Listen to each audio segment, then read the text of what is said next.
بسم اللہ الرحمن الرحیم والصلاة والسلام علی رسول اللہ وعلی آلہ وصحبہ اجمعین وبعد فاعوذ باللہ من الشیطان الرجیم وَإِذْ قُلْتُمْ يَا مُوسَى لَن نُؤْمِنَ لَكَ حَتَّى نَرَى اللَّهَ جَهْرَةً فَأَخَذَتْكُمُ الصَّاعِقَةُ وَأَنْتُمْ تَنْظُرُونَ ثُمَّ بَعَثْنَاكُمْ مِنْ بَعْدِ مَوْتِكُمْ لَعَلَّكُمْ تَشْكُرُونَ۔ اور یاد کرو اس نعمت کو بھی، اس وقت کو بھی جب تم نے کہا تھا کہ اے موسیٰ ہم تمہاری بات ہرگز نہیں مانیں گے۔ لن نؤمن لک، ایمان کا صلہ یہاں لام ہے، اس لیے ایسا ترجمہ کیا جا رہا ہے۔ یہ لام تعلیل کے لیے ہے، تعدیے کے لیے نہیں ہے۔ یعنی لن نؤمن لاجل قولک، ہم ہرگز تمہاری بات نہیں مانیں گے، ہم تمہاری بات کی وجہ سے ایمان نہیں لے آئیں گے صرف اتنا کہنے سے کہ تم نبی ہو اور تم اللہ کے فرستادہ ہو۔ ہم تمہاری بات نہیں مانیں گے یہاں تک کہ ہم اللہ کو کھلی آنکھوں سے، سگی آنکھوں سے دیکھ لیں تو تم کو کڑکنے، گرجنے آ پکڑا اور تم دیکھتے ہی رہ گئے۔ پھر ہم نے تم کو تمہارے مر جانے کے بعد دوبارہ زندہ کیا تاکہ تم ہماری نعمت کا شکر ادا کرو۔ اس آیت کریمہ میں بھی ان کی ایک شرارت کا، بدطینتی کا تذکرہ ہے۔ وہ یہ کہ حضرت موسیٰ علیہ السلام نے ان میں سے چند لوگوں کا انتخاب کیا تھا میقات اعتذار پر جانے کے لیے۔ ایک تو میقات حصول تورات تھی، ایک میقات اعتذار تھی، جس کو قرآن کریم نے 9ویں پارے میں ارشاد فرمایا ہے کہ 70 رجلا لمیقاتنا۔ حضرت موسیٰ علیہ السلام نے 70 لوگوں کو ہماری میقات پر جانے کے لیے لیا تھا۔ میں پھر سے کہتا ہوں وہ میقات اعتذار تھی، جہاں جا کر بچھڑے کی عبادت سے اعتذار کرنا تھا، لیکن بہرحال وہ 70 بھی تو بنی اسرائیل ہی تھے۔ تو انہوں نے حضرت موسیٰ علیہ السلام سے یہ کہا کہ ہم تمہاری بات کی وجہ سے مان جائیں گے، یہ تمہیں بھرم رکھنے کی ضرورت نہیں ہے، ہم تمہاری بات میں نہیں آئیں گے کہ اللہ تعالیٰ نے تم کو معاف کر دیا وغیرہ۔ اصل میں اس کو پوری تفصیل سمجھو۔ اللہ تعالیٰ نے ان کی توبہ قبول کر لینے کے بعد، جس کا اشارہ اوپر آیا فتاب علیکم، حضرت موسیٰ کو وحی فرمائی کہ تم اپنی قوم کے 70 لوگوں کو لو، ایسے 70 کو جنہوں نے گوشالہ پرستی نہیں کی ہے، ان کو کپڑے بدن وغیرہ پاک کر کے جبل طور پر اپنے ساتھ لے آؤ تاکہ وہ عبادت عجل سے اعتذار کریں، استغفار توبہ کریں۔ حضرت موسیٰ علیہ السلام ان کو لے کر گئے، وہاں بدلی آئی اور اس بدلی میں سے اللہ کے کلام کو سنایا گیا کہ انی انا اللہ لا الہ الا انا اخرجتکم من ارض مصر، میں نے تم کو مصر سے نکالا، خطرناک قسم کے ظالم بادشاہ سے بچایا، فاعبدونی ولا تعبدوا غیری۔ اس طرح کی بات اللہ تعالیٰ نے ان سے کہی تو یہ کمبخت کہنے لگے کہ یا موسیٰ لن نؤمن لک حتی نری اللہ جہرۃ، ہم تمہاری بات نہیں مانیں گے جب تک کہ ہم اللہ تعالیٰ کو خود دیکھ لیں کہ یہ آواز اللہ کی ہے۔ تو تم کسی بھی طریقے سے سناتے ہوں گے، ہمیں کیا پتہ ہے۔ تو تم کو کڑک نے آ پکڑا اور تم دیکھتے رہ گئے۔ بہت سے لوگوں کو مغالطہ ہوا ہے کہ انہوں نے رویت باری کا مطالبہ کیا، اس لیے ان کو کڑک نے آ پکڑا، اس لیے رویت باری ممکن نہیں ہے۔ اللہ تعالیٰ کا دیدار یہ ممکن نہیں ہے۔ اگر اللہ کا دیدار ممکن ہوتا تو ان کی پکڑ نہ کی جاتی۔ معتزلہ اس آیت سے بھی استدلال کرتے ہیں، نیز لن ترانی والی آیت سے بھی امتناع رؤیت الہیہ ثابت کرتے ہیں۔ لیکن آپ حضرات نے العقیدۃ الطحاویہ میں بھی پڑھا کہ رؤیت باری تعالی ممتنع شرعی تو ہے لیکن ممکن عقلی ہے دار دنیا میں۔ دار آخرت میں تو عقلاً شرعاً ہر اعتبار سے اللہ تعالیٰ کی رؤیت ہوگی. دنیا میں امتناع شرعی ہے لیکن امکان عقلی تو ہے. اسی لیے تو فرمایا کہ انظر الی الجبل فإن استقر مکانہ فسوف ترانی المعلق علی الممکن ممکن. جیسے تم نے ایک اصطلاح سنی ہوگی کہ تعلیق بالمحال حتی یلیج الجمل فی سم الخیاط حتی یعود اللبن فی الضرع. اس طرح یہ تعلیق بالمحال. تو جیسے معلقات بالمحال ہوتے ہیں ویسے معلقات بالممکنات بھی تو ہوتے ہیں. تو ان استقر مکانہ، استقرار جبل علی مکانہ، یہ امر ممکن ہے اور اس پر معلق کیا گیا فسوف ترانی کو.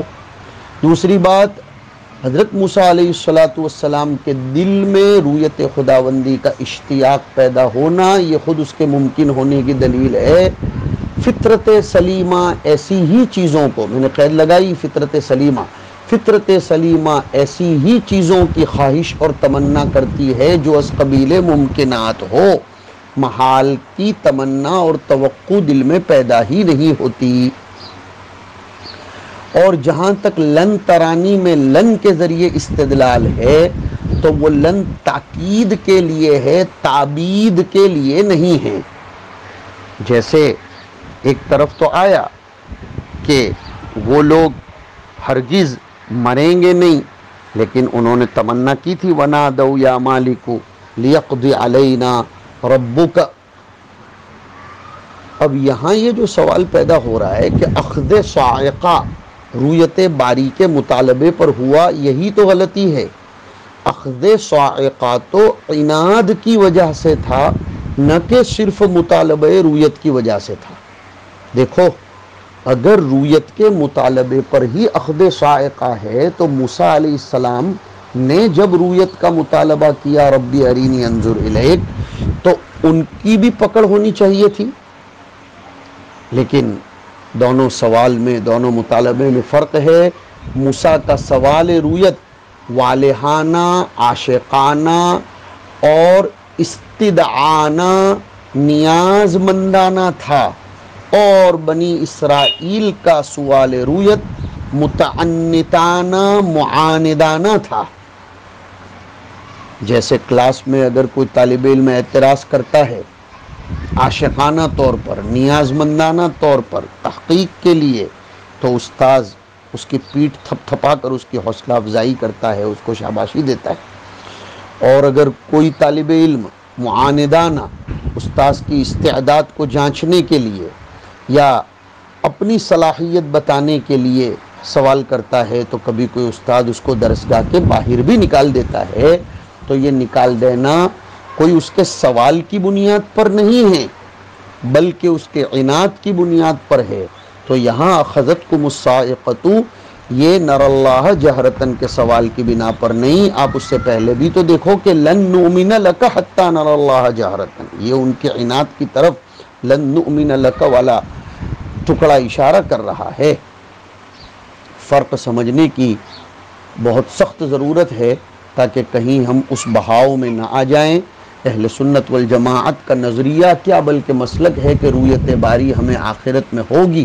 انکم سترون ربکم کما ترون القمر لیلۃ البدر لا تضامون فی رؤیتہ وجوہ یومئذ ناظرۃ الی ربها ناظرہ، اور کلا انہم عن ربہم یومئذ لمحجوبون. تو انہم سب کے سب نہیں، اور بھی بہت سی آیات احادیث رؤیت باری تعالیٰ کے ثبوت پر دلالت کرتی ہیں. یہ ہمارا مسلک ہے، ہمارے دل میں اس کا شوق موجزن ہونا چاہیے. اللہ رب العزت آخرت میں اپنے دیدار سے مشرف فرمائے. جہاں تک لا تدرکہ الابصار سے استدلال کا معاملہ ہے تو وہ ادراک کی نفی ہے، رؤیت کی نفی نہیں ہے. دنیا میں رؤیت اس لیے ممکن نہیں ہے کہ دنیا کی آنکھیں فانی ہیں، اللہ کی ذات باقی ہے. دنیاوی آنکھوں میں اللہ کی ذات کے رؤیت کا تحمل اور اس کی طاقت نہیں ہے، اس لیے دنیا میں اللہ کی رؤیت ممکن نہیں ہے، آخرت میں حق تعالی شانہ اپنے عشاق کو اپنے دیدار سے ضرور مشرف فرمائیں گے۔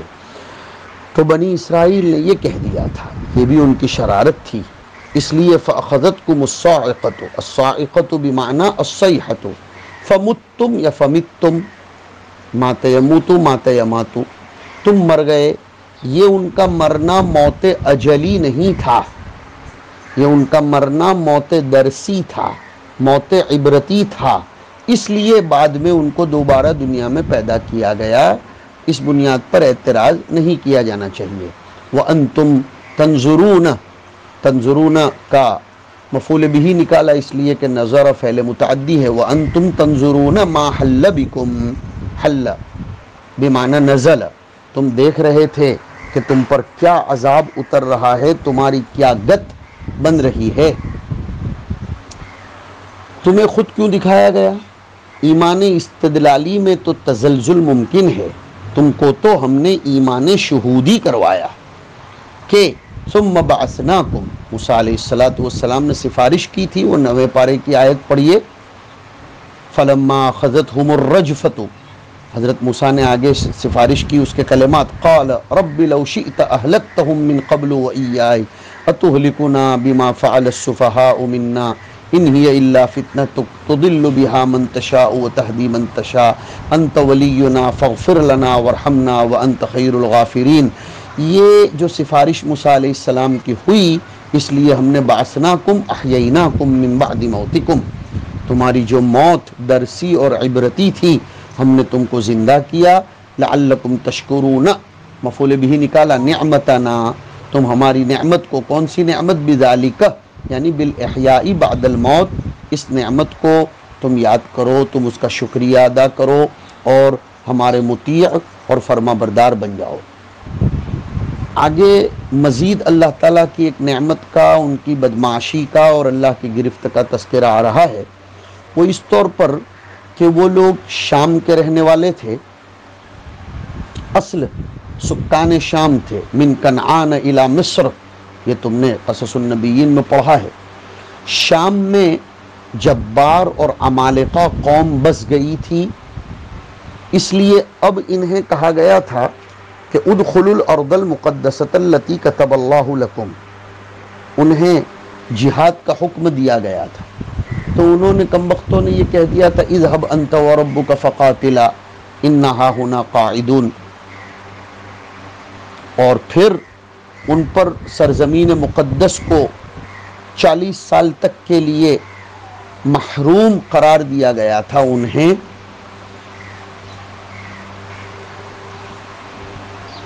فَإِنَّهَا مُحَرَّمَةٌ عَلَيْهِمْ 40 سَنَةً يَتِيهُونَ فِي الْأَرْضِ، اس لیے اس وادی کا نام وادی تیہ ہے، شام اور مصر کے درمیان وہ وادی ہے جس کی مقدار اور مسافت 9 فرسخ کے برابر ہے۔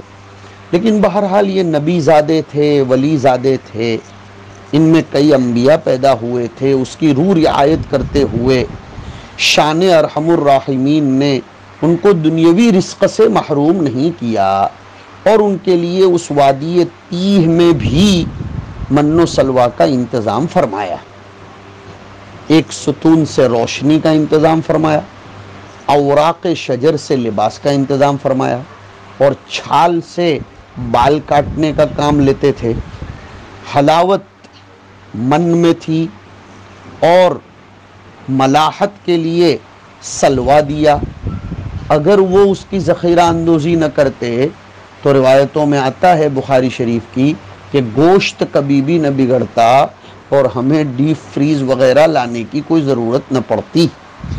بعض علماء نے یہ بھی فرمایا کہ ترنجبین دافع وساوس ہے، اور سلوہ یہ مرقق القلوب ہوتا ہے۔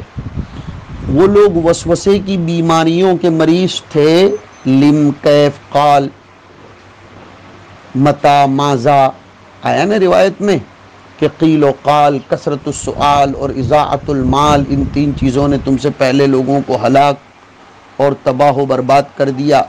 تو دافع وساوس کے طور پر ان کے لیے ترنجبین کا من کا انتظام ہوا، اور وہ سخت دل تھے کہ کسی کی سنتے ہی نہیں تھے، اس لیے مرقق القلوب سلوہ عنایت فرمائی، اور من یمنو اس لیے من کہتے ہیں، اور سلوہ تسلی کے لیے تھا، تو سلوہ کا مادہ اشتقاق تسلی ہے،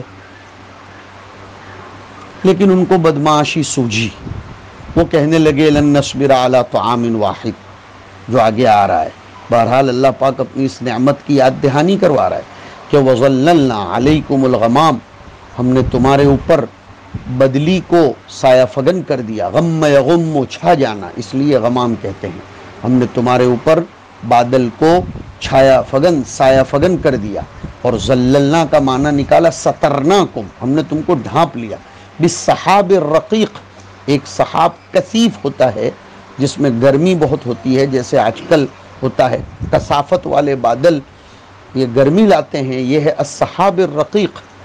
اور سترناکم من حر الشمس فی التیہ، یہ من حر الشمس متعلق ہے سترناکم سے، ہم نے تم کو ڈھانپ لیا، وادی تیہ میں جو سخت گرمی ہوتی تھی اس سے ڈھانپنے کے لیے ہم نے تمہارے اوپر پتلا پتلا بادل اور بدلی مسلط کر دی، سایہ فگن کر دیا، یہ تو تمہارے لیے رہنے کا انتظام کیا، اور خورد و نوش کے لیے وَأَنزَلْنَا عَلَيْكُمْ فِيهِ ای فی ذَلِكَ الْوَادِي، اس وادی میں ہم نے تمہارے لیے نازل کیا المن والسلوى۔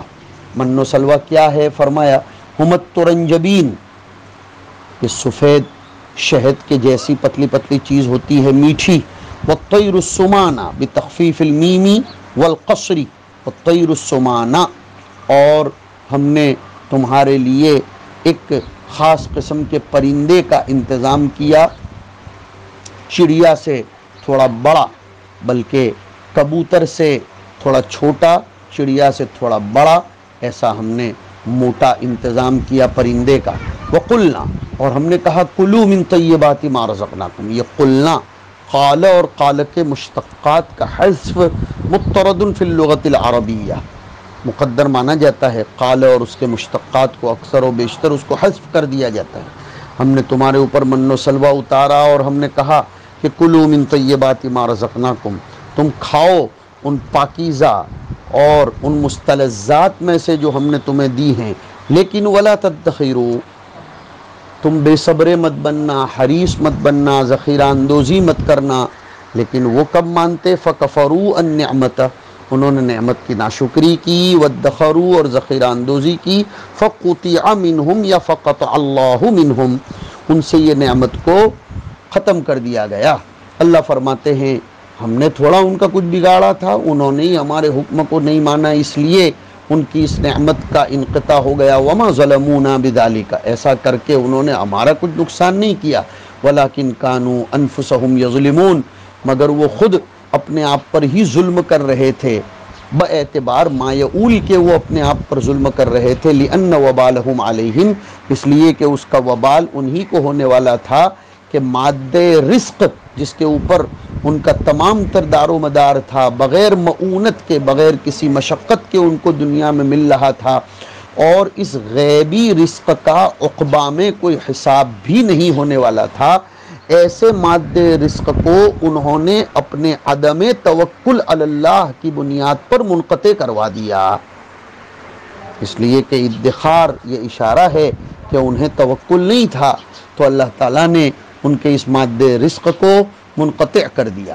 وَظَلَّلْنَا عَلَيْكُمُ الْغَمَامَ، غمام اس ابر کو کہتے ہیں جو سفید ہو۔ حضرت ابن عباس اس آیت کی تفسیر میں فرماتے ہیں کہ یہ ابر نہایت ٹھنڈا اور پاکیزہ تھا، بدر کے دن جس میں ملائکہ آئے تھے، اور اسی میں حق تعالی شانہ نزول اجلال فرمائیں گے، هل ينظرون الا ان يأتيهم الله في ظلل من الغمام۔